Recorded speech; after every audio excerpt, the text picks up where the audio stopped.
Hello, folks. It is June the 13th.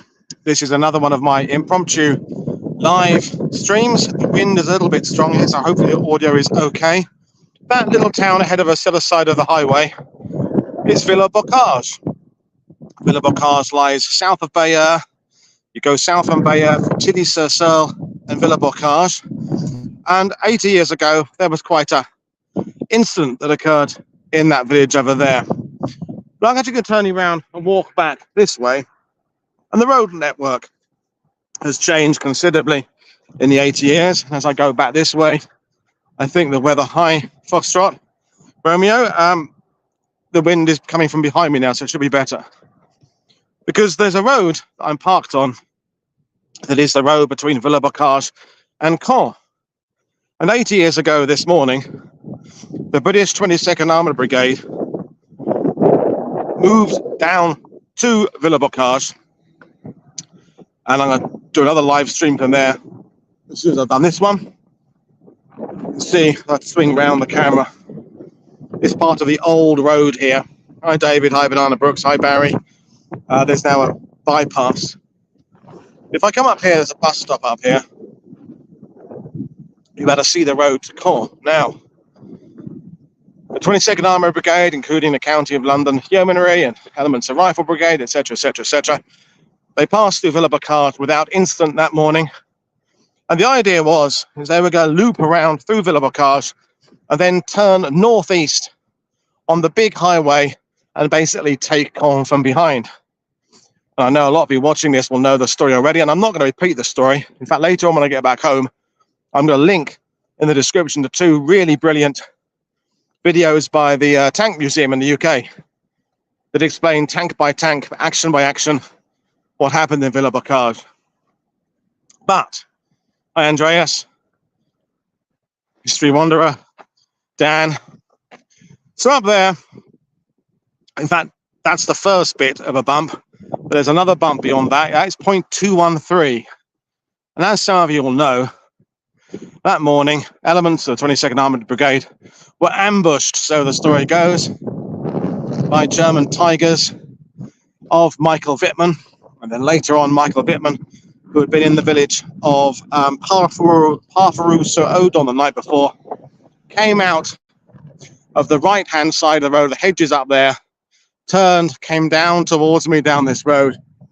He then, in his Tiger, kind of went down that road. If I cross the road here without getting run over, don't get run over live on camera, although it would be good for views, wouldn't it? YouTuber killed whilst doing history broadcast. Last time I was here with Colin and Dan Hill a few weeks ago, the crop in this field was full, but it's been harvested now, so I'm going to walk in here and give a bit of a view. If anyone stops me, I'll just say, I'm making a YouTube video. So there's a string of houses, some of which are modern over there. And that's kind of the side road into Villers-Bocage.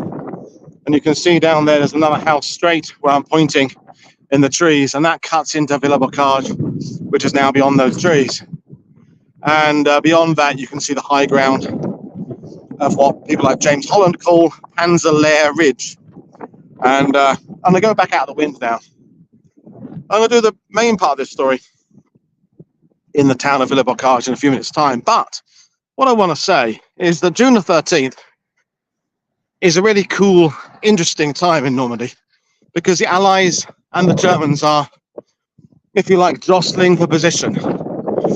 And there was a series of really important engagements, 11th, 12th, 13th and 14th. And what happened in Villers-Bocage was against the run of play. So on June the 12th, so 80 years ago yesterday, the town of Breville, up on the British 6th Airborne Ridge, after several days of fierce combat, was in Allied hands. Up in the Utah sector, north of Utah Beach, the town of Crisbeck, the gun battery there, the 4th Infantry finally took that out there. The Canadians are stabilizing their position south of the N13 highway, south of Juno Beach. So they'd had the Manil Patry disaster on June 11th, but things are consolidating there. The British 3rd Division are consolidating their position sort of north of Caen, places like Combon Plain, Beville, things like that. Carenton, on June the 13th, 80 years ago today, the 101st Airborne elements of 29th Division successfully repulsed a counterattack by the 17th SS to retake Carenton. And nearly all of these incidents went the Allied way. And that's the bloody point, right? What happened in Villers-Bocage, and I say I'll link to these videos later on, was unusual. It was against the run of play. All the Nazi fanboys and their ridiculous fucking Michael Wittmann fanboy worship. Now, he knocked out lots of tanks in his Tiger. Well, A, they inflate the number of tanks he knocked out. They don't mention the fact that some of the tanks he knocked out were OP tanks that didn't even have real guns. They were, wooden barrels for fire control, etc., etc. And they secondly don't do the second half of the day. And I go back here and shelter behind my van to get out of the wind. And it's the second part of the day that's really important. I'll probably repeat this fact in a few minutes when I'm in Villers-Bocage itself.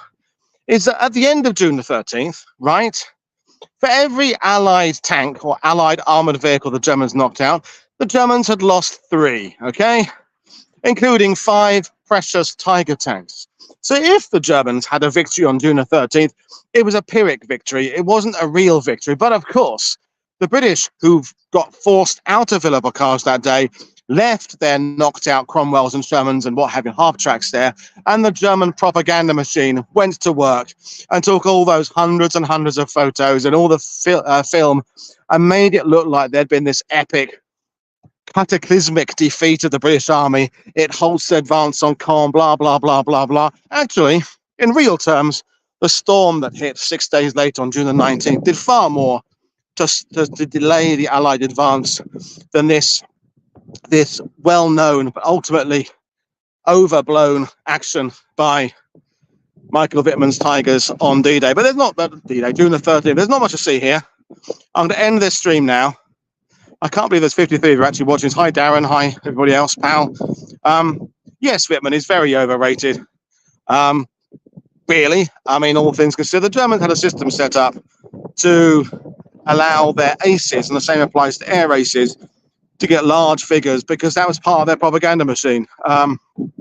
We can do something about Dr. Michael Wittmann later on. But I'm going to end this stream now, drive into the village of Villers-Bocage and park up and do another one there. So I will see you in a few minutes when I've relocated. So thanks for bearing with me and my rant.